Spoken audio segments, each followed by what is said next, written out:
नमस्कार दोस्तों, ये डिक्टेशन आपको 100 वर्ड्स प्रति मिनट की स्पीड से दी जाएगी। उम्मीद करता हूँ आपको डिक्टेशन पसंद आएगी। आप प्लीज़ शेयर लाइक ज़रूर कीजिएगा ताकि हमें मोटिवेशन मिले और आपको अच्छे से अच्छी डिक्टेशन मिल सके। आपकी डिक्टेशन स्टार्ट होगी अगले 3 सेकेंड बाद। स्टार्ट।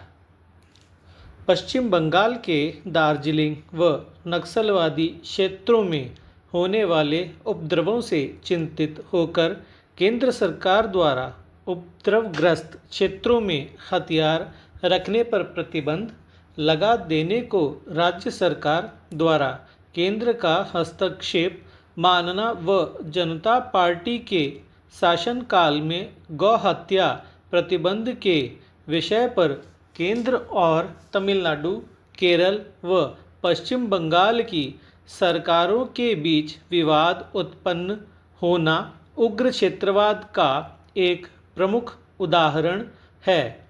साधारणतया क्षेत्रवाद या क्षेत्रीयता कोई नकारात्मक प्रवृत्ति नहीं है।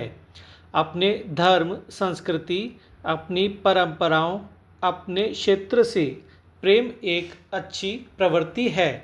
इसमें बुराइयों का समावेश तब हो जाता है जब हम क्षेत्रवाद को राष्ट्रवाद से ऊपर मानने लगते हैं। एक क्षेत्र विशेष के व्यक्तियों द्वारा अपने क्षेत्र के लोगों के प्रति भावनात्मक एकता का होना स्वाभाविक लक्षण है, किंतु इस स्वाभाविक प्रवृत्ति में जब संकीर्णता आने लगती है तथा व्यक्ति अपने क्षेत्रीय हितों के प्रति इतना अधिक संकेंद्रित हो जाता है कि वह राष्ट्रवाद की भावना का परित्याग कर देता है, यह प्रवृत्ति देश की एकता और अखंडता के समक्ष खतरा पैदा कर देती है। देश में क्षेत्रवाद की समस्या किसी विशेष समस्या नहीं वरन पूरे देश की समस्या बन चुकी है। इसी क्षेत्रीयता के कारण देश के अनेक भागों में विभिन्न राजनीतिक दलों तथा संगठनों का आविर्भाव हुआ है। क्षेत्रवाद की संकीर्ण मानसिकता के साथ अस्तित्व में आए इन संगठनों ने सदैव क्षेत्रवाद को बढ़ावा देकर राष्ट्रवाद की भावना को क्षति पहुंचाने का काम किया है और अनेक प्रकार की समस्याओं को जन्म दिया है, जिसका विस्तार भी हुआ है।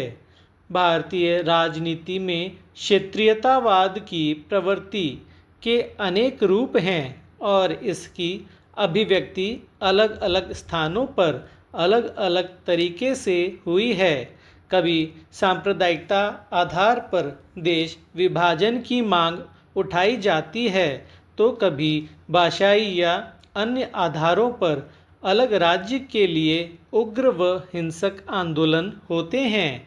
जैसे पूर्वोत्तर भारत में गोरखालैंड के लिए लगातार मांग उठ रही है, तो वहीं उत्तर प्रदेश को विभाजित कर पूर्वांचल को एक अलग राज्य के रूप में गठित करने की मांग लोगों द्वारा की जाती रही है।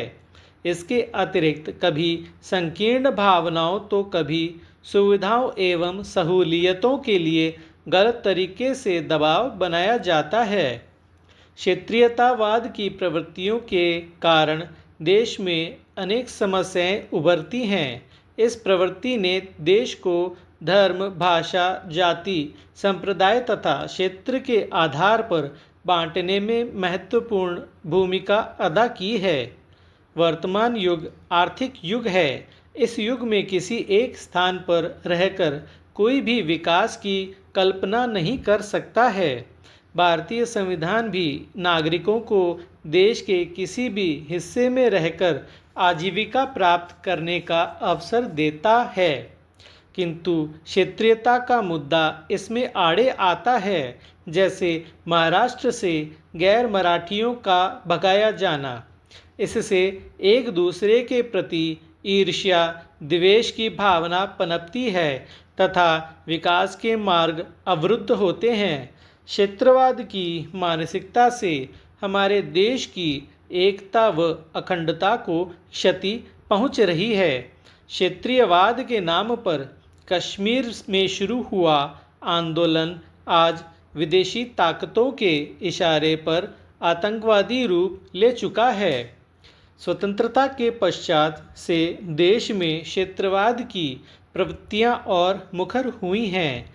इसके परिणाम स्वरूप अघोषित रूप से देश कई भागों में बंट गया है। स्टॉप। आशा करते हैं आपको डिक्टेशन पसंद आई होगी। प्लीज़ लाइक कीजिए, सब्सक्राइब कीजिए और अपने सभी दोस्तों के साथ शेयर कीजिए।